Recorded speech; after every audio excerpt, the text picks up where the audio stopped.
Hello বন্ধুরা, আজকে চলে এসেছে একটি নতুন রেসিপি নিয়ে। কুমড়ো ফুলের বড়া। কুমড়ো ফুলের বড়া করার জন্য এখানে লাগছে বেসন, কুমড়ো ফুল, দুটো লঙ্কা আমি ভালো করে কুচিয়ে নিয়েছি, নুন, পোস্ত, তিল, লঙ্কা কুচি, নুন দিয়ে আমি এবার ভালো করে মেখে নেব।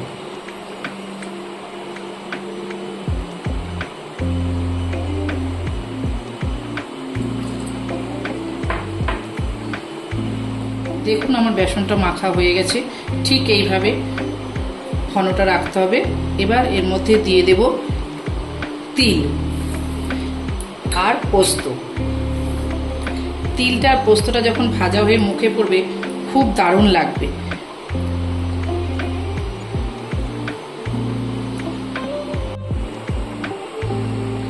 এবার আমি একটা একটা করে ভেজে নেব এইভাবে ব্যাটারে চুবিয়ে।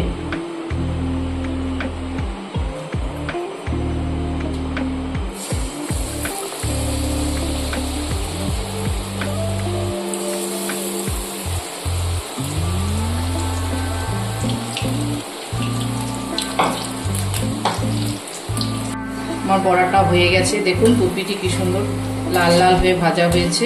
এবার আমি এটা তুলে নিচ্ছি।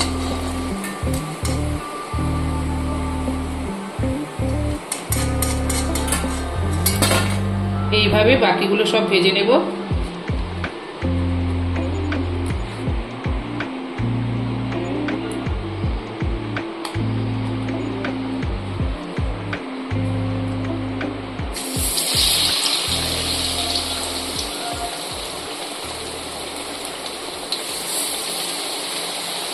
আমার কুমড়ো ফুলের বড়া রেডি।